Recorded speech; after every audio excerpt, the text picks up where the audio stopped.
Good afternoon, ladies and gentlemen. Sorry for the slight delay, bit of a technical issue, but it's all resolved now. So we're good to go. Welcome to your Overseas Home virtual event, and welcome to our session on expat experiences. We said how to make a success of living abroad. So my name's Richard Way, and I'll be hosting this session. And we're fortunate enough to have two specialists in the overseas property world. They're expats who are property agents, but they also have made the journey that I think most people who are listening are trying to do. They've moved over to Portugal and Spain and created a fantastic life, I think I can say, for themselves. So they've been through that whole process and can share all their knowledge of how they've done it, but also the clients that the many clients that they've helped also to do that.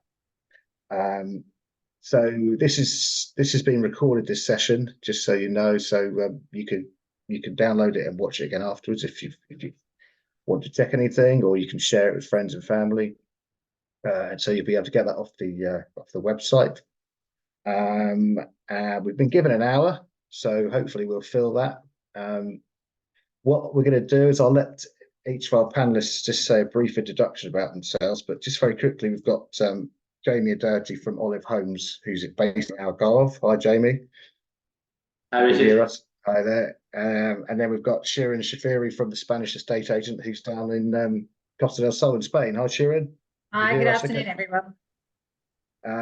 So yeah, I'll let them do their own introductions in a second, and then I've got a load of questions that I'm going to ask each of them, and then hopefully we'll cover off the main topics, the main considerations that we think you should be thinking about.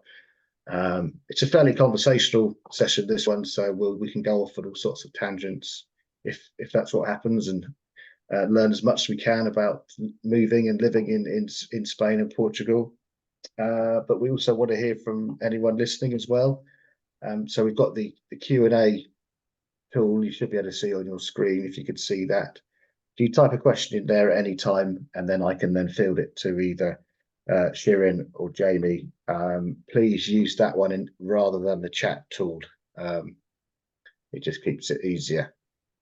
So that's really all I've got to say at the moment. So Jamie, do you want to kick off? Just tell us a bit about your own personal journey moving to Portugal, and then introduce us to Olive Homes and how you can help people listening today. Okay, thank you, Richard. Good afternoon, everyone. My name's Jamie. I'm the sales manager here at Olive Homes in the Algarve. We're located just between Vilamora and Vargalobo, and I've now lived here in the Algarve for 20 years. I originally only came for 1 year, excuse me, and ended up staying. So it was a great time when I moved across. I was only 27 years of age, and I got an opportunity to run a golf business at the time. And I said to my business partner on that, I said, I'll give you 1 year of my life, and I'm still here. So yeah, I've got a 12-year-old daughter now as well. She was born here, born in Faro, and she goes to Portuguese school, and so she's enjoying being brought up here, because life here is all about the outdoors, lots of sporting activities, and when there's over 300 days of sunshine, it's a shame not to be outdoors. So a lot of our activities are sports based, and we take dogs for walks along the beach and things like that. So that's me. And Olive Homes, you operate across the Algarve in terms of property, so you can find homes for. That's right. Yeah, we've got over 200 properties on our books at the moment, and we operate in all the areas. You know, after 20 years of being here, I can tell you a little bit about every single town along the Algarve coast, and we operate in all the areas. We've got one of our sales representatives in Lagos, and we're based right across the whole coast. Okay, great. Thanks very much. And just to make us jealous, what's your weather like at the moment there? It's not too bad. It's a little bit hazy today, a little bit hazy outside, but yeah, it's about 19 degrees at the minute. Okay, well that's yeah. We haven't got that here. Not in the UK today. Thanks very much. And Sharon, tell us about yourself and the Spanish estate agent. Good afternoon. Yeah, Sharon Sharifi. I'm the sales director of the Spanish estate agent. We have two offices, one in Estepona and one in San Pedro, Marbella. We do cover the whole coast from Malaga to Gibraltar, but this being about moving abroad, I moved here in 1996 with my partner. His brother was already living here, but I always thought I was going to be living in Italy because I have a sister there. And when he mentioned Spain, I was like, no way, at all. But I knew the first moment I got here that that's what I wanted. And I'm very lucky I ended up in an area called Benavides. So when I drive to work, I've said this a million times, I drive to work, I'm driving down the Ronda Road and I've got Gibraltar in front of me and the coastline of Africa to look at. It's crystal clear and it's just beautiful. We have a fantastic microclimate, so never have the extremes of cold and hot. I don't have children, so I didn't have the ties, I suppose, in that sense, but I do have lots of clients and colleagues that do have children that moved over, placed them in schools. And what I find they all say is that the children here are so kind, they're really, it's a different, I don't know, they mix really well with the foreign, and it's, with the other nationalities and the Spanish as well. And it is quite funny seeing playgrounds with little blonde kids running around amongst with the Spanish children as well, fluent Spanish. Yeah, my lifestyle here it's completely different to the UK. I'm not stuck on a motorway all the time. I'm dealing with lovely clients who are just so happy to be here. I work from the office, but yeah, we have a lot more free time. Our life is very outdoors, as Jamie mentioned, and you have our food is just so much more tasty, and the smells and so on. It's just a completely different lifestyle. And I moved here from Cambridge in the UK, and yeah, I wouldn't change it for the world. Great, thanks very much. I mean, when I look at the Algarve and the Costa del Sol, they're two destinations. For me, there's a lot of things that are similar in the lifestyle. I don't know how I'd choose between the two. I mean, do you get clients, Jamie, who they're set on the Algarve when they come, or are they thinking of the Costa del Sol or other places as well? Why do you, and if they do choose the Algarve, what is it, do you think that sort of swings it for them? Is it the Portuguese people? I don't know. Yeah, I mean, there's lots of trains of thought, and when people arrive here, there's obviously Spain is got a very similar climate. There's not much difference temperature-wise. Maybe you might have a few degrees warmer. Turin down in Marbella around that way. We don't have the wind. You don't have the wind, yeah, because you're sheltered. Yeah, and you're Mediterranean, aren't you? Yeah. They're Mediterranean, we're Atlantic, so we always get that. In the summer, we get a bit of a cooler breeze blowing in from the Atlantic. But yeah, so there's always trains of thought. There's lots of different reasons people are looking to move somewhere. And I mean, when I first came here, it was here to run a golf business. So I came here purely because the Algarve has been voted the best golfing destination in the world now for 3 years in a row. And it's a wonderful product here for golf. I know the Costa del Sol is as well. It's an amazing product as well. And we're only 4-hour drive apart, Sharon? Yeah. Yeah, I find a lot of people go over to Portugal a lot that own here, but and vice versa. But yeah. Well, that's actually something that we don't often think about, the fact that because they do border each other, especially if you live on the western part of the Costa del Sol or the eastern part of the Algarve, you can quite easily. There's a bridge, isn't there, over the Guadiana, and you can be over there in no time and enjoy a bit of food from the other side. Sure. I mean, as I say, I live in Benavides, and one of our offices is in Estepona, and I've got several friends that lucky enough to actually own in both. or the sister owns in Portugal or whatever, but the distance really isn't that great. And sometimes for residents, it kind of works for them to flip between the two. So we have very similar. It's I think Algarve is like, for me, it's not the cheapest of places to buy.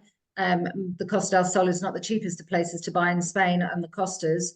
But I think I would argue our infrastructure and our all year round living and goes a long way in terms of what I would want. I don't want to live somewhere and have my favorite restaurants closed in the winter, and I don't want to be surrounded by just British expats in the summer. I like that mixture of Scandinavians, Dutch, and so on, as well as but they're really international, nice Spanish, places, aren't they? And the Algarve as well. And it's just, for me, it works. I always had this image of Marbella and so on, and Marbella is not the only place on the coast. Yes, there are areas where you can get away from that as well, if you know what I mean. But Marbella has its own appeal.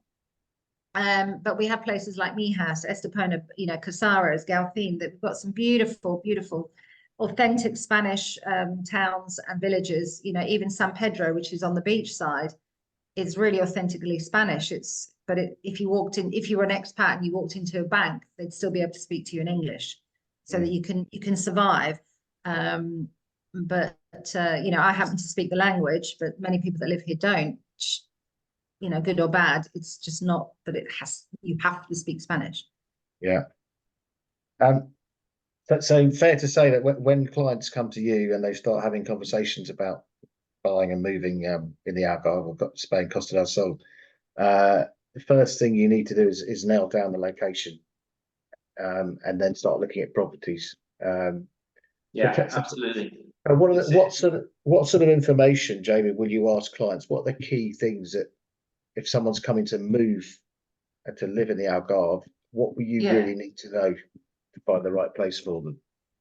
Yeah, I think that's a good question, because there's lots of things that make people tick, obviously, and there's things that are more important to others, some people than others. So it's finding out what kind of lifestyle they've got, what's important to them. Whether they're big foodies, or if they're sporty type people, or do they enjoy time on the beach, or they quite happy to have a bit of a countryside feel to the property that they're getting. So there's a lot to find out from clients, and that's why we always encourage people to get in touch with us and maybe organise a Zoom meeting before they actually land on the ground, because there's so many things we could get over the line and narrow the search down. Because what you're trying to do with clients is give them as much information as possible, and then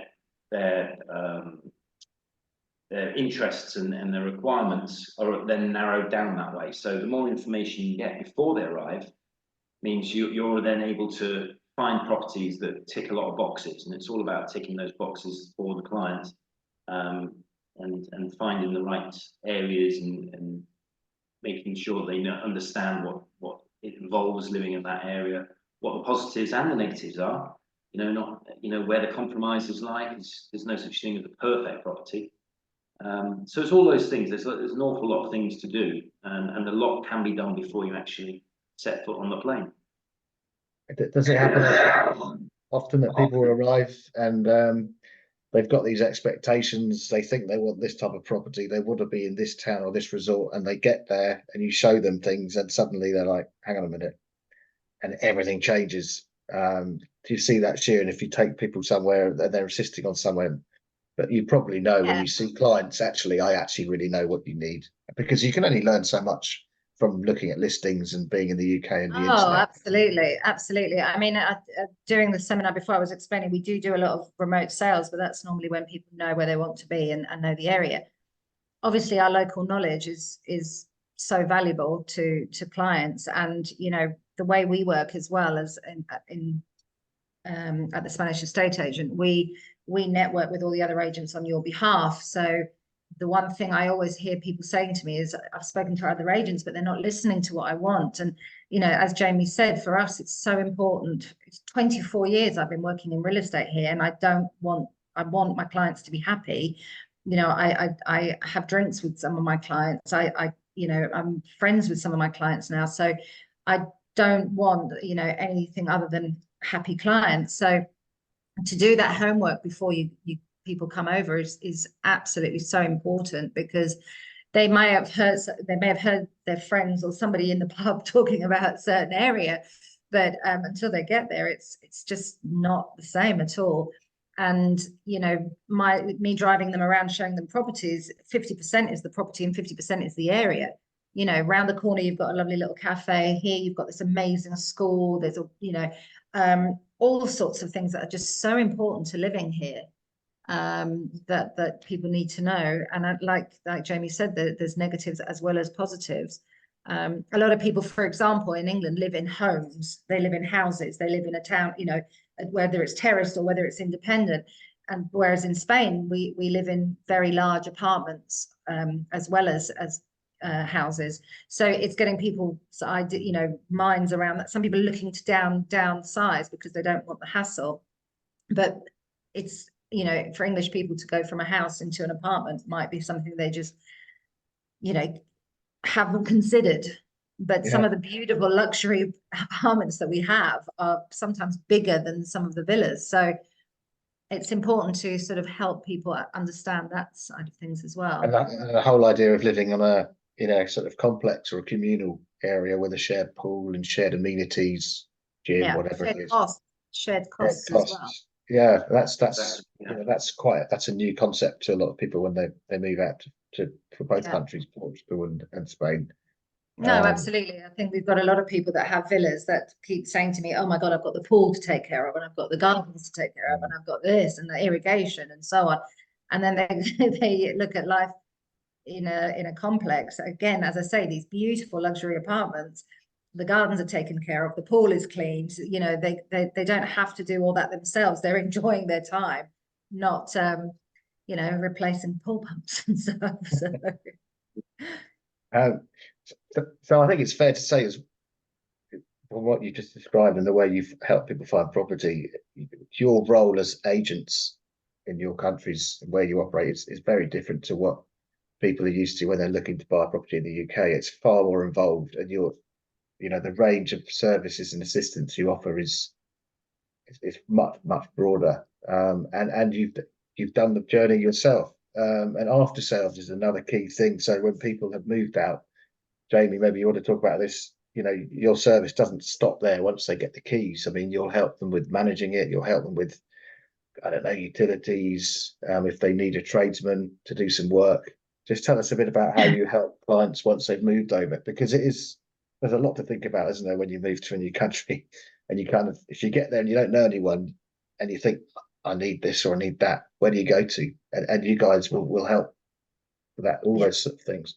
Exactly right. Yeah, I mean, there's bundles to think about. There's so many things when you actually get here and you go, oh, what about that? What about this? So we get peppered with questions, and you know, understandably, and we're the first point of contact for a lot of people. So as Shirin said, you know, they do sometimes become clients who actually do become friends, you know, because you're doing an awful lot for them. You're spending time with them, and not only have you introduced lawyers and, you know, sorted out fiscal numbers, bank accounts, and all of that stuff before the actual purchase. Then afterwards, you know, they might have bought a property that needs a little bit of work on it.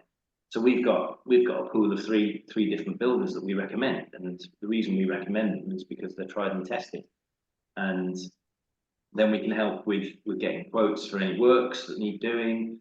If they want the property to give them some kind of return. Because some people are buying as an investment, not just purely as a holiday home. You know, they'll want to rent it out. So we have helped with management companies that will do that. We don't do it ourselves because we're focused purely on sales. But we have partners again. We recommend that are tried and tested. We can reliably inform the clients that we endorse these companies. And a lot falls back to us, and there's always things. You know, there's clients from 3 years ago that still get in contact, say, "Oh, we're coming over again. Do you want to meet up again for a quick drink and a chat?" We've also got this question for you, got that question for you. So it never stops, because it is very different to the UK, and we're part of a network of agencies. So if you're happy with the service, then you know we can share properties with other agencies as well. That goes back to the start again. But there's lots of things we get asked about all the time. I've got clients at the moment who are considering a big move. They've got 3 kids, and the kids are into dance and gymnastics. So again, I've got information for them about academies and schools that do exactly that. And so we get asked an awful lot, but it's important to hold the hand of the client all the way through, and it never stops, as you say. Yeah. Kieran, you've got clients presumably who you've known for years, who you keep seeing. Yeah, I was at a birthday party of a client recently. It's 30-year birthday party for one of my biggest clients. I can't believe I'm saying that, but anyway, she was turning 30, and I was invited to the celebrations, and she made a speech at dinner, and she said, "Shirin's the one friend I know I can call if I need anything." And that's, you know, that's lovely. She bought a few years ago, she sold, and then she bought again. So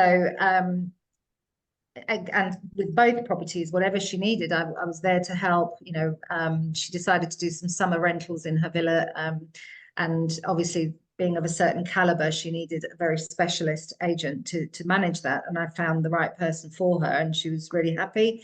She sold that property, bought another villa that she renovated, and I had all the workmen for her. If her mother needed picking up from the airport, or if anybody needed anything, you know, I feel I've been there, you know, to help her as much as possible. So yeah, it goes a lot further than just Yeah. I've sold a property in the UK before, and the agent didn't even turn up for the viewing. So you know, that's the difference, the different levels. And people say, how come you make, you know, we have to do that because it's a second home market, or it's people moving to a foreign country, they don't speak the language. And as I said in my previous seminars, I always try to think, if one of my family members was buying, I would want them well taken care of. And this is, you know, sometimes it's people's whole life savings. And yeah, we like to think that we're here for the long term. We're not an agency that's, you know, that's why we have offices and so on. We don't just work from home. We have offices, and we have a fully trained team, all of them with more than 10 years experience. Okay. I think one of the questions I asked you for this, when I sent you, was the mistakes that people make when they do move over, ones you see or you have seen. What is it that people do that can cause the biggest problems, whether it's not researching enough, or moving to rushing where they move, or not registering for certain things? What would you say? I don't know about you, Jamie, but I always find people panic within the first year of living here. I always say to people, give it a year, at least give it a year. And I know when I first moved over, I wasn't working, and I felt lost. I felt I didn't have my place, you know. I didn't, you know, and plus, of course, when you're not working, it's more difficult to make friends and so on. So I felt a little bit lost, and I felt a bit panicky, thinking, have I done the right thing, and so on. Once I started to integrate myself and, you know, learn the language, I started working in real estate and so on. My life completely turned around. My attitude completely turned around. It was it was unreal how at home I felt.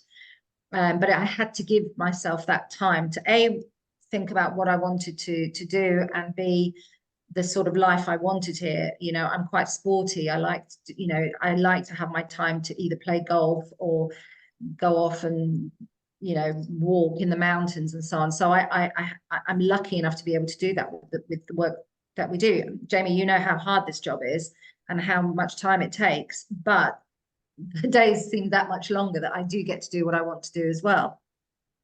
The biggest mistake I hear some people say is that they didn't do it sooner. They didn't make the rent move sooner. Yeah. But yeah, research before you do it is the biggest thing. And you know, a lot of people say, oh, maybe I'll rent for a couple of years. I literally had it yesterday. I went to do a listing of a property, elderly couple that are renting. They started renting, they got stuck in a rut. They are now priced out of the buying market and the rental market because rentals are so expensive here. So I say to people, come and do visits, but don't get stuck in a rental rut, because you're paying big deposits. Sometimes they want 6 months in advance. You're paying all this money that you're just never going to see again. So just invest the time in coming over and experiencing and seeing where you want to be. But once you decide where you want to be, make sure you go for something. And you soon know where the area, Jamie, I find clients normally know straight, fairly quickly where they want to be and where they really love. And then we can focus in on the property in that area. Yeah, that's good advice. Definitely very good advice. I think one of the big mistakes that people do at the start as well is because they're used to doing it, especially people from the UK. Not so much with other nationalities, but certainly in the UK, you find that people go off and contact 20 different agents and then do lots of different arrangements, and then they've forgotten which property they saw with who. They repeat themselves over and over to the same questions, the same information that obviously every agent needs to understand, but they get themselves into a bit of a mess with which property they saw now, especially if they're seeing 20, 30 properties in a week.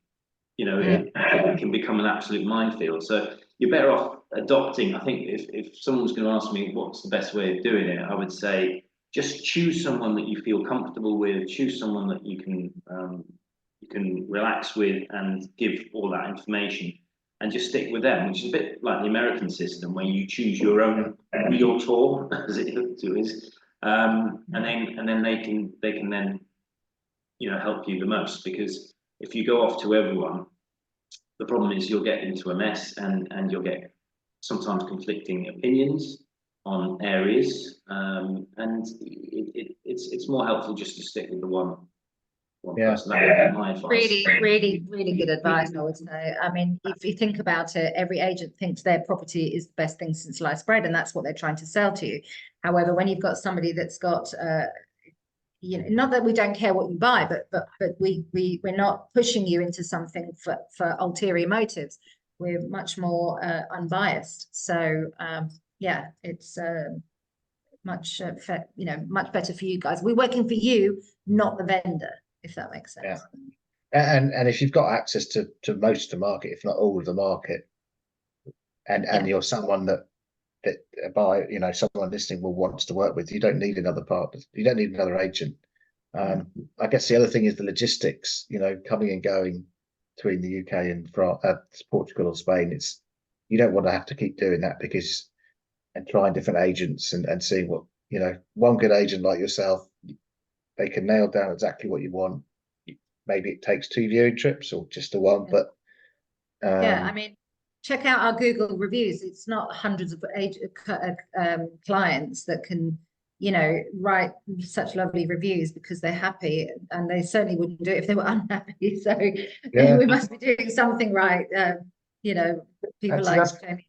The viewing trip is quite an important part, isn't it, of the whole process? So just tell us, maybe talk us through how you do your viewing trips. Well, start with you, Lee. So obviously you'll make contact with clients from events like today or however, and then you'll communicate with them via email, Zoom, whatever, and then get to a point where you've got a short list of properties for them to view. So what happens then? Will you find accommodation for them? Will you spend a few days, driving them around? Just talk us through how it works. Do you want me to go first, or Jamie? You go ahead, Sharon. Thank you, Jamie. The way we would work is exactly that. We do lots of homework beforehand. We do lots of video calls and chats, and I'd say to people to tell me as much as possible. I also encourage you to send me properties from any website at all, that if it covers my area, then I will have access to that property. 9 times out of 10, I send it back to you on my website because it's already there. But if you are more comfortable using a different website, then fine. Only thing I would say is Rightmove, Place in the Sun, some of these websites, they've got agents that are hooking you in with properties that sold ages ago or don't even exist. And what they're doing is trying to get you on board and then selling you something else. If you do go on my website, it's 95% accurate and up to date with properties that are available. So then we make a short list together. You send me properties, I send you properties. I make all the appointments. I pick you up. You sit back. You relax. I show you the area. You're not concentrating on finding wherever you're going. You're relaxed and you can see around and so on. And together, we try to make it as fun experience as possible and as informative as possible. But yeah, I do all the hard work for you, and we'll take you to lawyers, banks, anything you need, notaries, babysitters, whatever. We take you through the whole process. We look at properties. If you want to reserve, we do a reservation form, we do the deposit, and then everything else that comes after that. How long would a normal trip be for typical clients? Would it be 3-4 days? And also, how many properties would you normally see in a day or in the whole trip? It really depends on the client. Some clients don't want to see that many. We've done a lot of work beforehand, and others want to see everything. And depends how far the clients come. American clients, for example, will probably spend between a week and 2 weeks here. We have a lot of clients with dollars at the moment, and they would spend between a week and 2 weeks. The British clients will come for literally, I've known clients come for 4 days and we found something and reserved and so on. It's what makes you feel comfortable. It's what makes you feel comfortable and what you feel you need. But believe me, I listen to clients and I try not to waste your time by taking you to places that are just not going to be appropriate for you. Yeah, one of the problems you can, because if they send a list of 20 different properties, it can be exhausting to do in 2 or 3 days, and you actually lose track of which properties you see first, which ones do you like, which one was up there. So you're better off focusing the properties and actually just having a good think about what's important and getting as many of those boxes ticked as possible, and just narrowing it down to 5 or 6 in a day. That's plenty, more than enough to see in one day. So if you know you want to see more than that, then of course you need to spend longer over here to really understand it, because if you're rushing around, you're not taking everything in fully. You may want a second viewing after you've seen one of them. So you need to budget time for that. You need to budget time to get in front of the lawyer. You need to budget time to go and speak to the bank or the brokers, the mortgage brokers if required. So there's lots of things to do. So I'd say a minimum of 3-4 days for a serious trip. I'd say that was the minimum. One thing just to pick up on it, I don't know about you, Jamie, but with finance, I always get them talking to the bank before they even come over, and get that all the documents in with the bank, get that sorted, so that all we have to do is find the property and get the valuation done, and then the process after that. Because if you're looking at properties, then you're going to the bank. Vendors won't take their property off the market until you've done that, and we can't negotiate very well on your behalf, because at the moment it's something like three clients for every property, and if they've got a cash buyer and somebody that needs to then go off and get their mortgage, it's a no-brainer for them. So I would say, talk to us, let us put you in contact with the right people, let's get everything set up so that when you fall in love with the property, you're ready to go. Yeah, that makes a lot of sense. That does, because you can get so many ducks lined up before you even get on that plane. It's especially like mortgages, because you can get pre-approval through a broker, and then you can that then helps us a little bit as well, doesn't it, Sharon? In terms of narrowing down the budget, so that we understand where the budget really is. They may have had in their head gone, oh, actually, no, that's actually not affordable to that kind of repayment. Once the simulation's been done, that kind of repayment might not be affordable. So then we go, well, hold on, we need to look at the budget a little bit more, and maybe it's not quite as where it was. So all of those sort of things can be very helpful before It's when they arrive. the most important thing, knowing what you can spend, you know, it's so important, but also it can go the other way, in that some people come over with cash and go, I've got this money and that's all I've got. And then you go, well, okay, but you really love this. What about possibly doing this? And you know, they kind of look into a mortgage and actually, you know, they get exactly what they want. So yeah, it can work, but work both ways.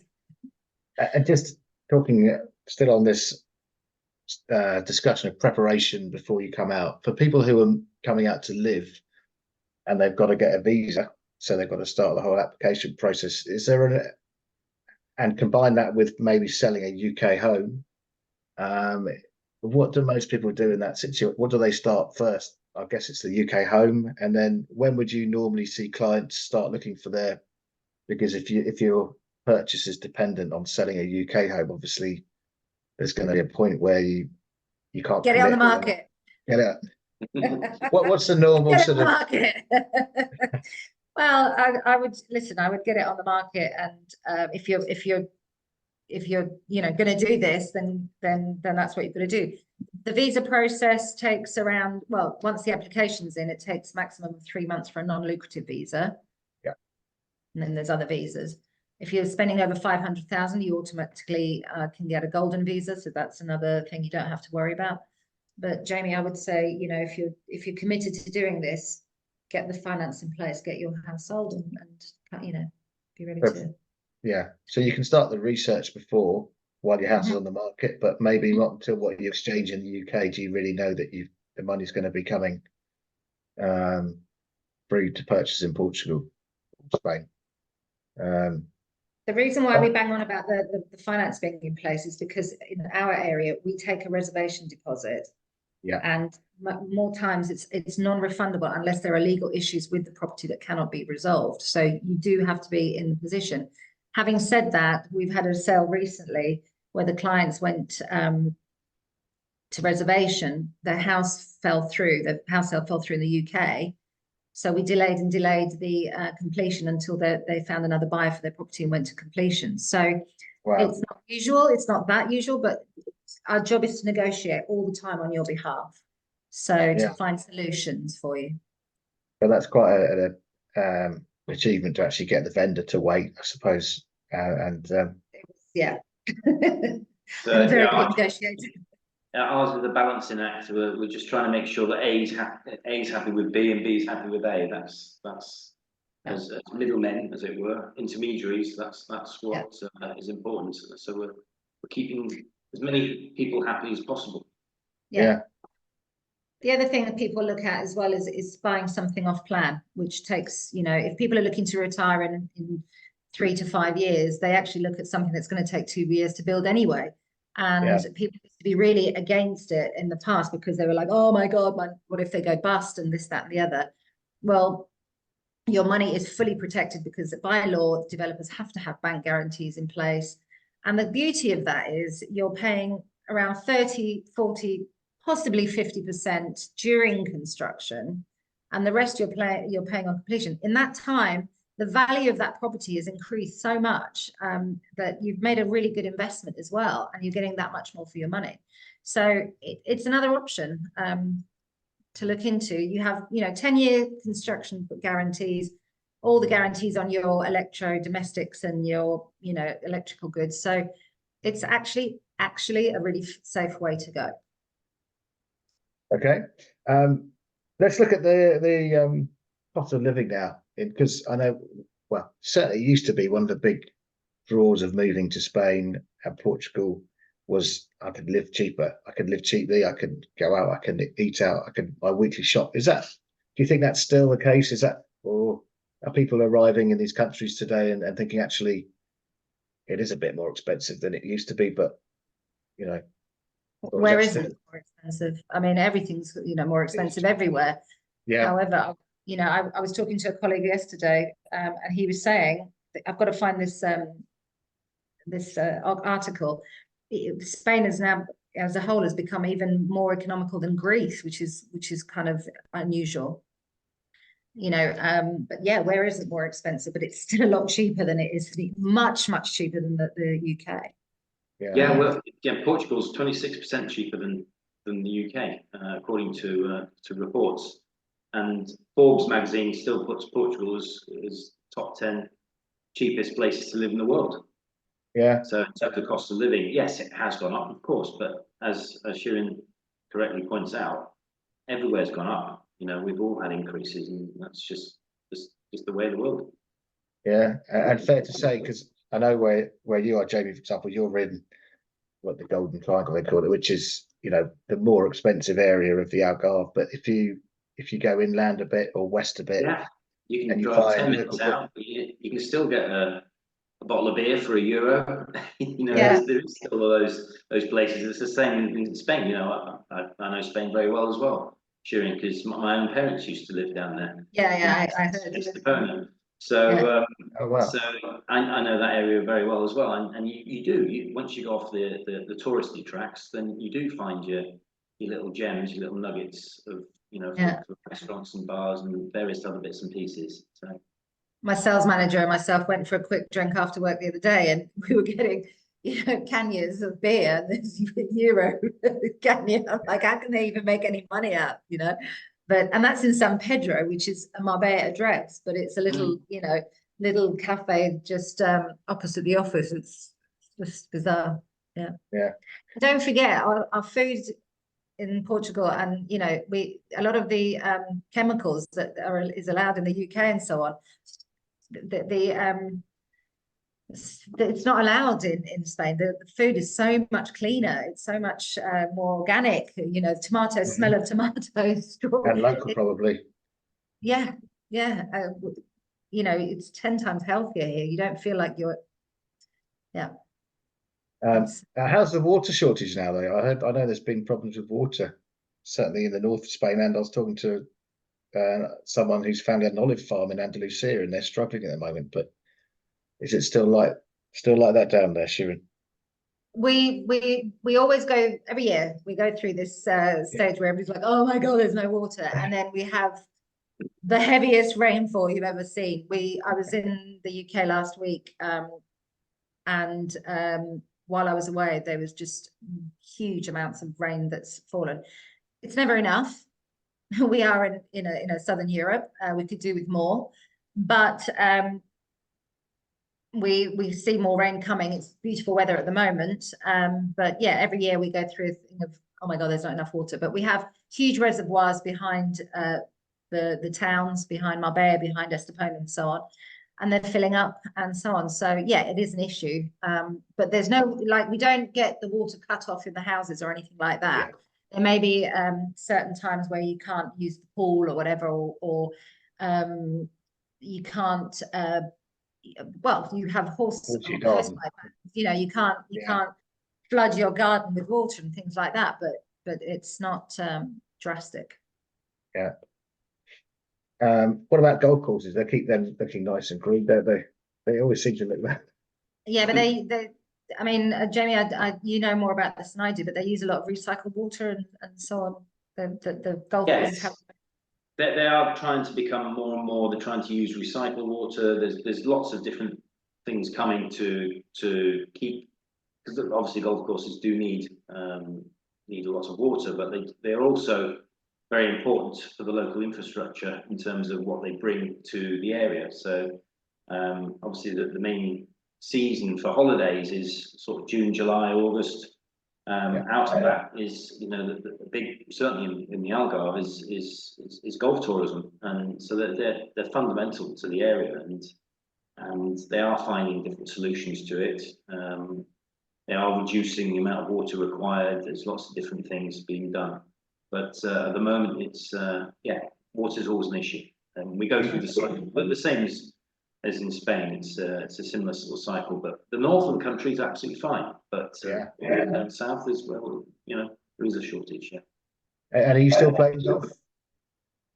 Not as much as I'd like to. I'm playing about twice a month, maybe 3 times a month if I'm lucky. Always nice to do it with the clients when they come over. I was going to say, is it a good way of meeting people in Portugal? I guess playing very golf. Much so. Yeah, very much so. You can have a real good chat when you're playing. You get to know the people better. You get to understand what makes them tick, and it's a great way to have a casual chat and introduce the area. So when I find out a client is a keen golfer and they say, can we get a game together, I'm rubbing my hands going, oh, absolutely, delighted. But then it's fitting the time in because we're very busy. I'm sure it's the same with Sharon as well. Absolutely, absolutely. Yeah. And I would say people moving over as well. Golf is a great, I mean, again, I never played golf and I've never thought in a million years I would, but you know, if you can't beat them, join them. And I started playing, but the thing was my other half would you know, it's a great social hub. You play golf with people that you've never met before, and you know they're all of the same sort of mindset and so on. Great social scene after the games, during games, and the social events that they put on. So even if you don't play golf, but you think maybe you can take it up, it's a brilliant way of meeting people here on the coast, and it's so healthy. You're walking for hours. Yeah, and in terms of investment, is it fair to say a quality property on a golf course is going to be pretty lettable as well, and Very for a lot of the year, especially in It's south of very Spain? important. Yeah, if you're investing that money, you want it to work for you for as much as, you know, for as long as possible. And the advantage that we have, having more days of sun than anywhere else, like Jamie mentioned before, here in the south, we have I mean Christmas I've had on the beach before, you know. So the golfing season runs pretty much is it November to March? So that winter months is our peak season for golf and golfers coming over. So your rental property or rental investment is going to go that much further if you've got all year round sun, you know. Yeah. So you're going to rent it in the summer anyway, if that's what you want. But if to get that winter rental, then it's got to have a little bit of draw for golfers as well. I'm guessing it's just too hot to play in the day in the summer as well. Is that most people avoid that? Is that right? Yeah, that's, I mean, it's so glorious at the moment. It's perfect conditions to play. Yeah, we're a little bit luckier in the summer months because we get that Atlantic breeze. So we still get a lot of golf throughout July and August as well, because it is a bit, because of that wind is a bit cooler. So we don't get quite as hot as Spain, but the season is generally February till June. Then it goes into medium season for July and August. Then September, as soon as it's like flicking a switch, all the kids go back to school. All of a sudden, all the golfers arrive again. And then September, October, November are all huge months. We do go a little bit quieter for December, January, which is nice because you've had a manic year, and all the locals and we're all united by one thing once we've moved to another country, is we're expats, and we're all, that one thing connects us all.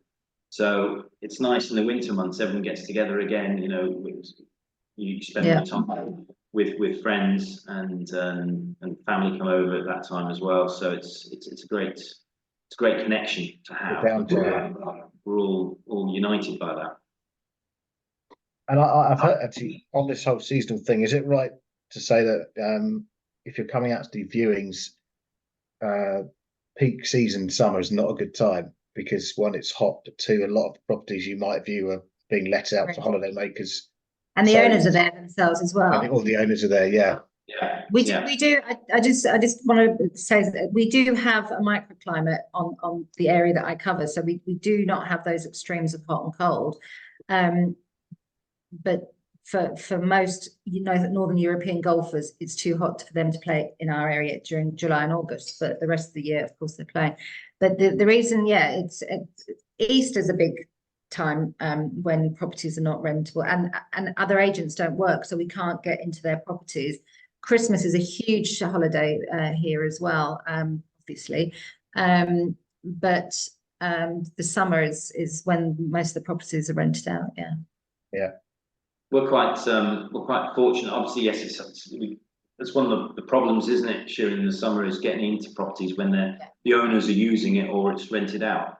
But one of the USPs we've got here at Olive Homes is that we do the virtual tours, the full virtual experience. So we do the 3D tours, and we've actually got, in our next door office, we've actually got a studio where we can show the clients around the area and say, right, come on, let's nip back to the office, and we can show you virtually around the property. So we've got the headset where they can go around and they can touch around the property, which is a nice thing, and no one else in the area here is doing that. So it's one of our unique selling points that we can still show properties even though we can't physically step in them. The material that we've got now to show properties is unreal. It's fantastic, and that's why we do so many remote sales, because if it's a built property, we can walk them around the property, we can show them the views. We can if it's an off-plan property, if they were here, they'd be standing on a plot anyway, and they'd be looking at plans. So we do a lot of remote sales in that way because of the fantastic materials that Jamie, that we've spoken about, available to us. Just much easier for us. Good. It's amazing how technology has moved on for us, and how the days of just flat photos are long gone now. There's so many more things. We've got a full-time marketing manager that goes in and does our drone footage, the 3D tours, the 360s, the editing, the hosting. It's there's an awful lot now to show a property, and that's why so many people are doing the research online before they get here. Must make you a lot busier though, doesn't it? Because you're always, it means you've always got something to offer. You could show them, you could be contacted on WhatsApp any time of day. They'll expect a FaceTime tour or whatever, rather than, it used to be phone calls. It's lovely being able to do video calls with clients before they come over, and gone are the days, like Jamie says, that I remember saying to clients would say, "Oh, do you not have floor plans?" I'd be like, "No." So now we have specialist cameras that do floor plans. They do, laser measurements and all that kind of thing. And we've got these amazing videos. But I remember going, even trying to find the property, and the directions would be like, turn right at the red bin. And you get there, the bin's now blue, and you just don't know what to do with yourself. So yeah, technology has made life a lot easier for clients. And that Google Earth or Google Maps search that people can do on the area around is really helpful too. Yeah, and of course the other thing, I suppose, Google Maps, you can actually put yourself in a street, can't you, and have a look at, as long as it's up to date. But no, it's really good. And clients sometimes know so much about an area. I'm like, oh, that's a little bit more than I knew, so it's have you been here? No. I shouldn't have admitted that. But there is so much research you can do. That's the beauty of it, and the idea is to make things easier for clients, not make things harder. So that's why we do what we do. Great. We've got 5 minutes left for the hour, but there is a question actually. He's asking for an email address rather than a question, but the other thing I thought we should talk about, especially for people who are moving over to France, Portugal and Spain, is healthcare, because it's something that is a priority wherever you live. Sharon, do you want to start? Just tell us, someone who arrives in Spain, what are their options in terms of registering for state healthcare, or do they need private healthcare? Well, to get a visa, you need to have private healthcare, even though we're entitled to, and then when you're working here, you pay into the system, and obviously, but to get those initial visas, you have to have private healthcare. They do not want the burden on the system. The healthcare is incredible here, I can't tell you. I grew up in Cambridge with Adam Brooks Hospital, which is one of the best in the world, and I can tell you the healthcare here is fantastic. My other half has pre-existing heart issue, so he has private healthcare here, and the care he's had a couple of times that he's needed it has just been unbelievable, fantastic. 6-star. I remember staying with him overnight one time. So don't worry about that. In terms of sorry, but any type of visa you've got to have private healthcare to be here. Pensioners obviously differs for pensioners, but they get the S1 form, the S1 from Department of Work and Pensions. Am I right in saying this? It's because it's such an international market with people coming from around the world. There's quite a lot of choice as well for private insurance, and you can choose the different level and how much you want to pay monthly or yearly for it. So it's it's not going to cost thousands every year necessarily. It's up to you how much. There's good choice. Well, I can only give you examples. I'm 53 and I don't smoke, and I pay €100 a month, but I've had that policy, for a while. But my other half, as I say, has a pre-existing, and you'd think he wouldn't even be able to find insurance, but he's found it. It's reasonable and totally affordable. So, yeah. That's good. And in Portugal, Jamie? Very, very similar. Yeah, there's lots of choice. My parents moved here 5 years ago from Estepona, funny enough. I'd love to say that I was the attraction, but it definitely wasn't me. My daughter, their only grandchild. So I said to them, look, why don't you move here to be a little closer? You like Portugal as well as Spain, but be closer to your granddaughter. But then when they moved here, my dad discovered that he had cancer. It was all treated, and he's now in remission at 77 years of age. So all good news. Had great treatment. It was a little bit more specialist, so I had to go up to Lisbon for that, which is only a 2-hour drive from here. So it's very, very doable, very easy. But healthcare is very good here as well. But there is lots of different private options as well as the state system. My daughter was, but we had when she was born, we were given the option of whether she was going to be born in a private hospital, which was going to cost a crazy amount of money. I think it was 5,000 or 6,000 euros, and it was perfectly free and perfectly good to use the state one. So we chose to go with the state birth, and that's what happened. So everything went smoothly. No problem. I actually had a friend that paid for the private health for her baby, and she just didn't get on with she didn't get on with the baby doctor. Midwife. Midwife. And she ended up going to the state hospital, the Hospital Costa del Sol, to have a baby, and she was more than happy. Yeah. You find also the state hospitals have all the equipment for that. The private hospitals might not have all the right equipment. Now, certainly in Faro, that's definitely the case. So you go to Gambelish, which is private, but if anything was going wrong, they'd still whisk you down to the state hospital, because that's where they've got all the right equipment. Yeah. Good. Right, we are out of time. Now we've covered quite a lot of ground there. You guys probably want to rest from talking, but you've been great. Thanks so much for sharing all that. I found it interesting. I'm sure the people listening have as well. Like I said, there's someone asking for your email address, Shirin, but I think they give it right now. I was going to say, Jamie and Shirin are both available to contact for the rest of the day through the virtual hall of the event, so you can go and chat to them more there, or get contact details, quiz them for as much information as you need. Don't hesitate to do that. And like I said, this has been recorded, this session, so it will be available to access after the event as well. Otherwise, thank you very much, Jamie and Shirin. Like I said, really useful and interesting. Thank you everyone for listening. I hope it's been useful for you. Enjoy what's left of the event today, and good luck with your plans to buy and or relocate to Spain, Portugal, or anywhere else. Thank you. Thank you. Bye-bye. Bye-bye.